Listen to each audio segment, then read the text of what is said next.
Hello and welcome to Valley View News. I'm Aaliyah Fitzgerald. And I am Lupita Baltazar. We begin with news out of Turkey. The nation has been rocked by another devastating earthquake.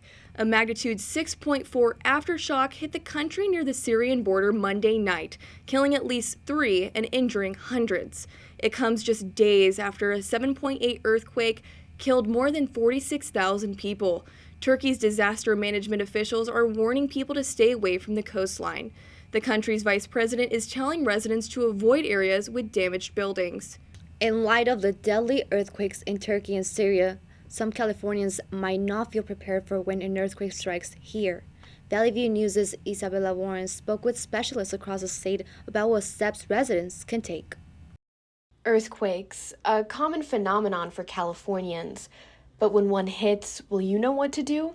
It's been a question on our minds for a while. When will the so-called big one hit?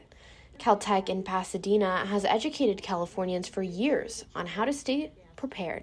This month, you're going to have your under the bed bag. This month, you're going to create your to-go bags and set a process by where you will then have your preparedness. Many different factors go into the state's earthquake safety: building codes, practice drills, seismology studies. But one thing Californians do not think about is earthquake insurance. There are certain vulnerabilities, like the house is an older house, pre-1980, may not be properly anchored to the foundation. That's about a $5,000 retrofit here in California. California has been establishing building codes prepared for earthquakes since 1925. In light of the deadly 7.8 quake in Turkey, some might be fearing that our buildings might get destroyed too. Dr. Tade Zirakian, a professor at California State University Northridge, says he's certain that California will not see the same circumstances. Officials here are so serious and diligent on the implementation of those basically rules and regulations in practice. Here at the Earthquake Gardens at California State University Northridge, there's pieces of concrete like this one all across the grass as a sign of remembrance for the Northridge earthquake and also a sign of warning for what might come to California. Reporting in Northridge for Valley View News, I'm Isabella Warren. Isabella, thank you. Here at home, the LAPD is increasing patrols around Jewish institutions as a protective measure. It's a response to the shootings of 2 Orthodox Jewish men outside synagogues in the Pico Robertson area last week. 28-year-old Jamie Tran is now behind bars, suspected of carrying out both attacks. Tran is being charged with federal hate crimes, and he's now facing life in prison. LA City Council member Katie Yaroslavsky says the city is finding ways to ensure safety. And so I've been fielding calls and having meetings with Jewish community leaders about how we can make our Jewish institutions across Los Angeles safer and more resilient. The Jewish Federation of Greater LA says they'll discuss concerns at a town hall with LA Mayor Karen Bass. A suspect has been arrested after the deadly shooting of Catholic Auxiliary Bishop David O'Connell. Sheriff's officials say 65-year-old Carlos Medina was taken into custody Monday morning after an hours-long standoff at his Torrance home. Medina allegedly shot O'Connell in the torso at his Hacienda Heights home. Investigators believe the suspect and the bishop had feud over money. O'Connell allegedly owed money to his housekeeper, who is Medina's wife. Medina also reportedly worked on O'Connell's home. A 19-year-old CSUN student was killed after being caught in the middle of a police pursuit last week. Officials say Eric Barbosa Guardado was driving home from work early Thursday morning. That's when a car being pursued by police crashed into him near the intersection of Roscoe and Lindley Avenue in Northridge. The LAPD says the chase was over a San Fernando armed robbery. The driver of the SUV was arrested at the crash site. A CSUN representative says the school is in touch with Barbosa's family, and they're providing counseling for students and faculty. The CSUN community is mourning the loss of Barbosa Guardado. He was a sophomore who had dreams of becoming a civil engineer. Valley View News' Sonia Hugh was at the crash site and spoke with those who knew him. Behind me, family and friends of Eric Barbosa Guardado has placed flowers and lighted candles in memory of who they say is the kindest soul. A young woman who knew Barbosa from high school says anywhere he went, he just made people smile. And he's someone that just cared about everybody and just wanted people to be okay. Barbosa's parents also came by to mourn the death of their 19-year-old son. They were too heartbroken to speak on camera. Barbosa's cousin tells me his parents drove in from Arizona. Barbosa, a sophomore at CSUN, was on his way home from work early Thursday morning. Authorities say a pair of armed robbers fleeing LAPD pursuit crashed into his car at the intersection of Lindley and Roscoe. Barbosa died at the scene.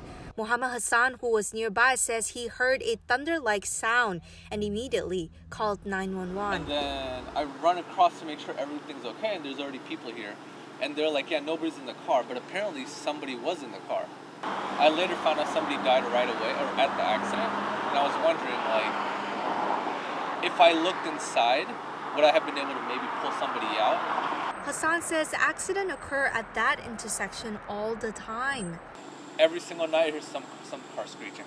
With this latest incident, the death toll of innocent Southern Californians killed in pursuit crashes in the last several weeks has climbed to at least 6. Reporting from Northridge, I'm Sonia Hugh. Just devastating, Sonia, thank you. Governor Gavin Newsom wants to direct funding to the state's poorest schools to target racial disparities. Newsom's plan comes after legislators pushed for funding for African American students. But affirmative action is banned in public schools, so instead, Newsom is targeting funding towards poor schools as a workaround to provide equal assistance to all groups. They could receive $300 million in funding. The proposal also directs school districts to use state funding to help all student groups. Officials say they could help African American students get the assistance they need. The executive director of the State Board of Education says it can't afford to hesitate for equitable education. Sad news for LA drivers. LA County gas rose for the 17th consecutive day over the weekend, and officials say there's no relief in sight. As of February 20th, it's averaging at $4.79 for a gallon of self-serve regular. That's the highest since December. The Auto Club of Southern California says the price is 29.2 cents higher than a month ago. Prices in Orange, San Bernardino, Riverside, and Ventura counties also increased. All are above the state and national averages. Officials say the increases are due to unplanned flaring at the 66 Phillips refinery in Wilmington, as well as issues at other West Coast refineries.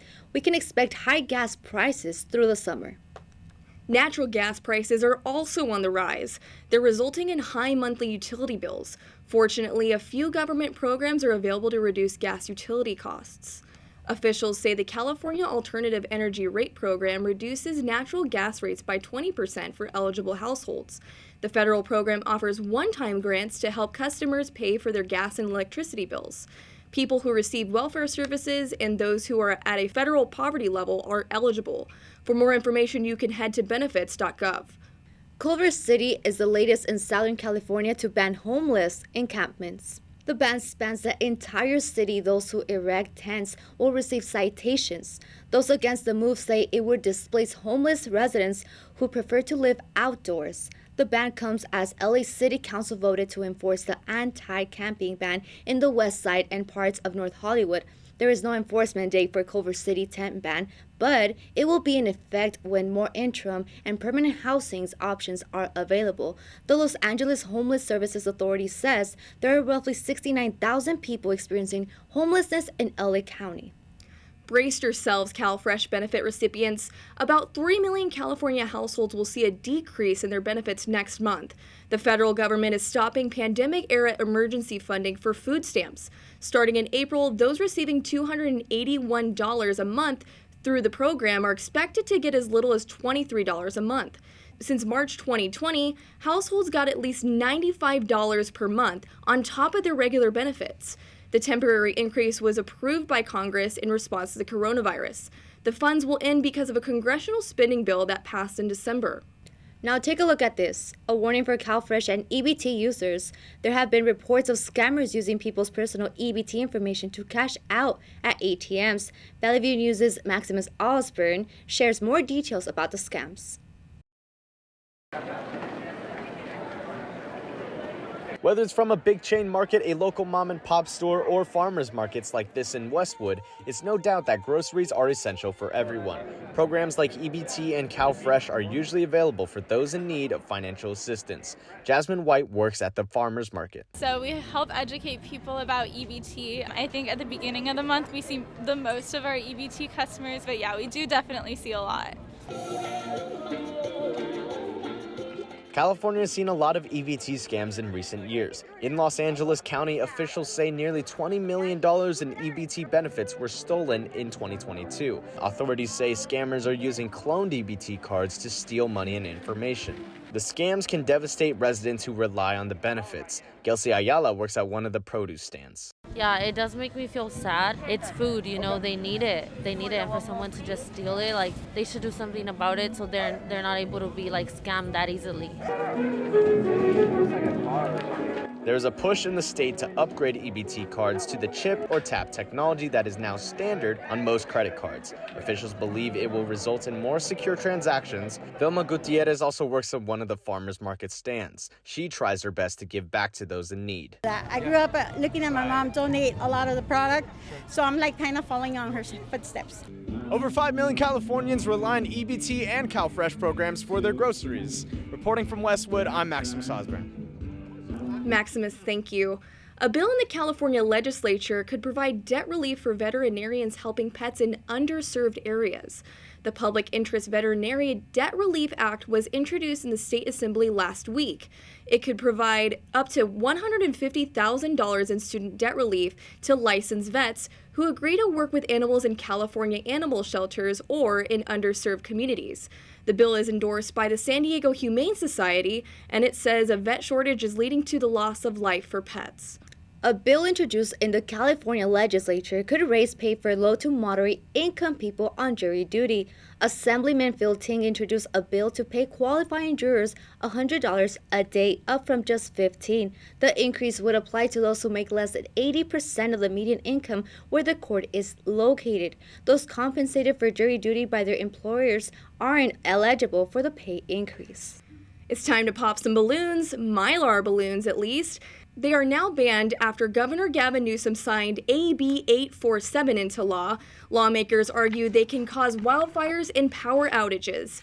The law calls for a safer replacement for the balloons by 2027. Balloons that don't meet safety requirements will be phased out by 2031. Balloon advocates disagree with the decision, and they say that balloons bring happiness to people. Weeks after a train wreck unleashed plumes of smoke and contaminated the soil in East Palestine, Ohio, the state has announced it's opening a medical clinic in hopes that residents reporting issues like headaches can get checked out. Official says residents have reported a growing number of ailments, from rashes to nausea to trouble breathing. The clinic at the First Church of Christ on West Martin Street will open this week. Registered nurses and mental health specialists will be there. A toxicologist will either be on site or available by phone. A mobile unit will also park outside the church to accommodate more patients.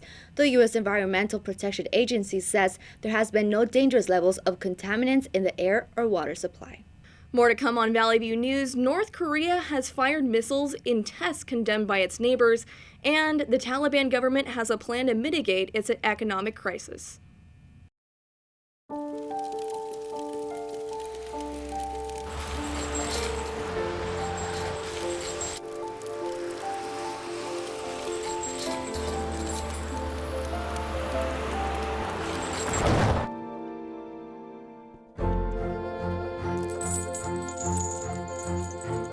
Did you know dragging chains can spark a wildfire?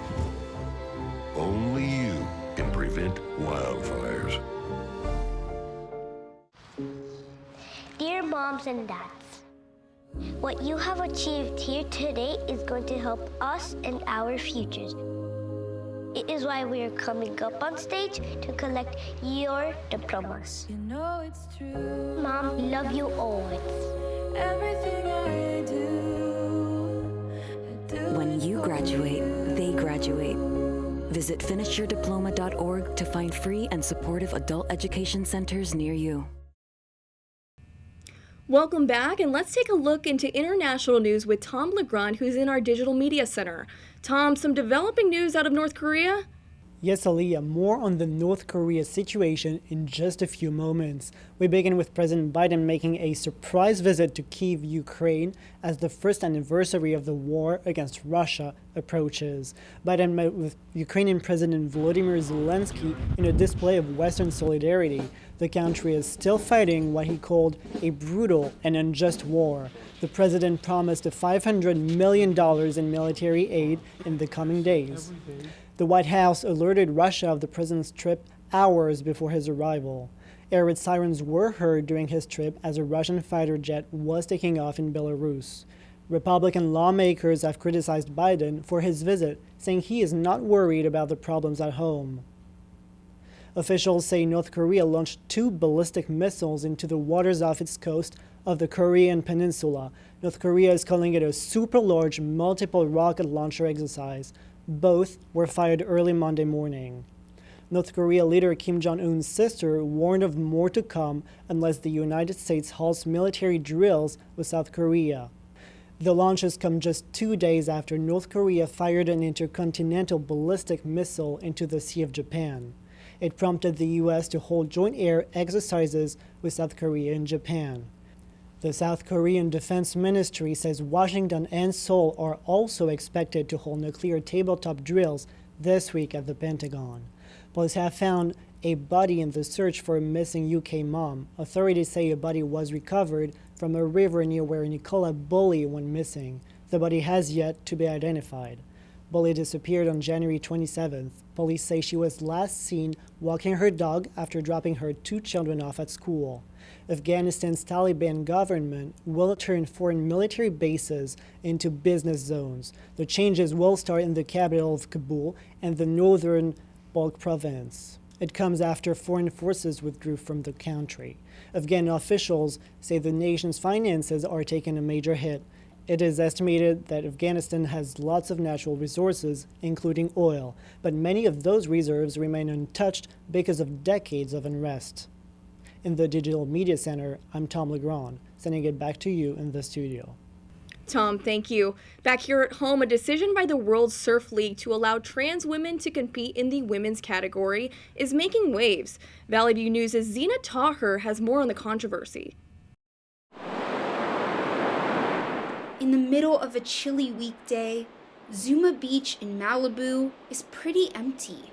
The waves may seem peaceful, but in recent days, the pro surfing community isn't. Something that the community of surfing is going to start to realize, that, trans athletes, deserve respect and equality amongst every sport and should be included. Papa Vasiliou is talking about a new rule allowing trans women to compete in women's events held by the World Surf League. Officials say trans competitors would need to keep their testosterone levels below a certain threshold. If they want to compete in the women's division, trans athletes will have to go through treatments that'll suppress their testosterone and strip away their competitive advantages, similarly to how the waves on the coast strip away the sand and erode it. The change in policy sparked backlash from pro surfer and shark attack survivor Bethany Hamilton. She took her concerns to social media, saying most other women in the WSL agree with her but fear criticism. The best solution would be to create a different division so that all can have a fair opportunity to showcase their passion and talent. Hamilton says she will boycott WSL events if the rule stays in place. Reporting from Malibu for Valley View News, I'm Zena Taher. The world is shifting from human minds to robotic ones. Artificial intelligence is moving into a new digital age. Valley View News' Aaliyah Fitzgerald has a story. Artificial intelligence is being seen everywhere these days. Sometimes it appears to be a part of our everyday lives, but some are saying the risk is being underestimated, especially according to those whose jobs are on the chopping block. Kuro Sushi is a revolving sushi bar that relies heavily on its artificial intelligence workers and a conveyor belt. The rest is up to you through a cold tablet, and the disposal is up to you as well. People are worried where this ends. So I think there's a benefit, but there's also a risk. There's some good and there's some bad, right? On the one hand, there's efficiency, right? All it takes is for one computer glitch and everything could be offline. On the other hand, there is a far more invasive company dealing with the handling of AI. Amazon is wanting to replace delivery drivers with AI and have already made the move necessary to replace grocery store workers. With a smart checkout and a smart cart, the need for humans is seemingly unheard of here. Upon reaching out to an Amazon representative, they provided no comment. Why don't they have enough money to actually pay their workers and have actual resources and benefits for their workers, but they have enough money for this AI stuff?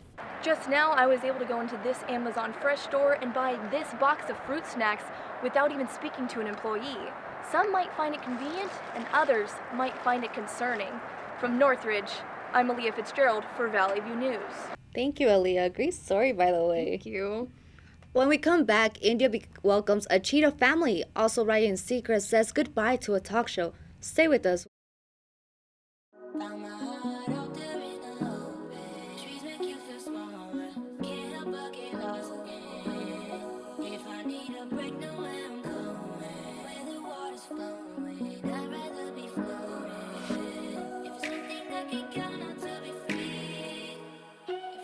Feel the beat of nature at a park or forest near you. Find a forest and music inspired by nature at discovertheforest.org. When it comes to making plans, you are the best. What about those barbecues you plan in detail for your family? Or your daughter's first costume party? It was out of this world. The same way you plan each detail for those moments, start planning to protect you and your loved ones from a natural disaster. Sign up for local weather and emergency alerts. Prepare an emergency kit and make a family communications plan. Protecting your family is the best plan you can make.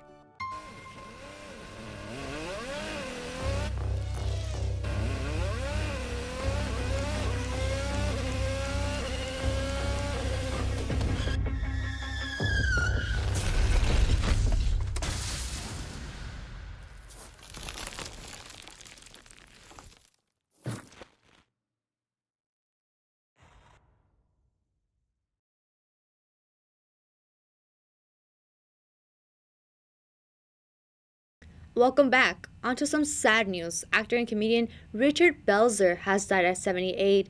Belzer passed away Sunday morning at his home in France. Writer and longtime friend Bill Sheff says the actor was dealing with a lot of health problems. Belzer is known for his role as Detective John Munch on the NBC television show Law and Order. Actor Bruce Willis has been diagnosed with frontotemporal dementia. His family confirmed the news and issued a statement on social media. A year ago, the actor was diagnosed with aphasia and was suffering from a medical condition that affected his cognitive abilities. The actor's family stated, while the news is painful, it's a relief to finally have a clear diagnosis. The Die Hard star recently worked on Detective Night Independence and an action movie called Assassin. They're expected to release next month. Here's a new sport for exercise lovers. Tai Chi proves to have mental and physical benefits. Some use it for defense, others exercise. Valley View News' Reina Torres has the routine. And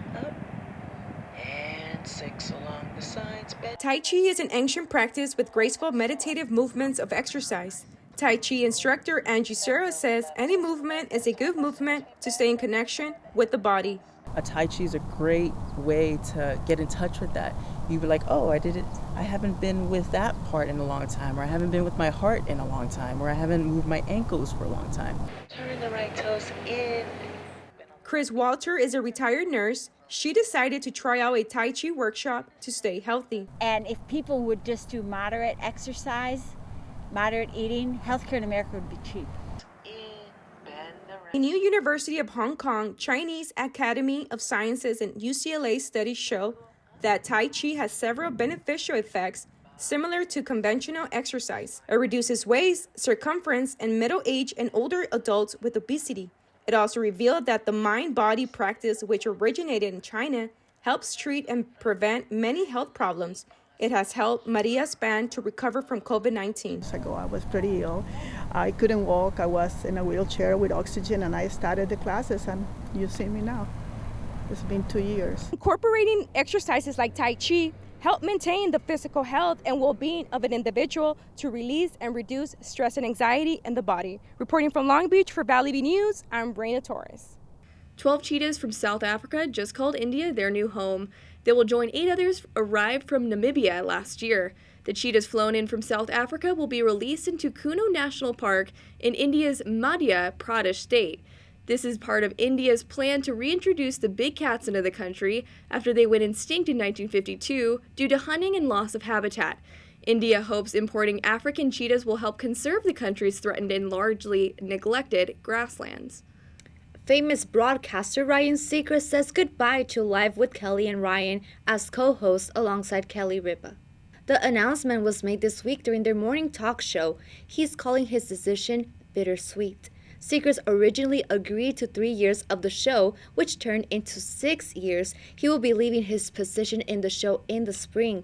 His replacement will be Ripa's husband, Mark Consuelos. Consuelos has filled the show a number of times alongside Ripa.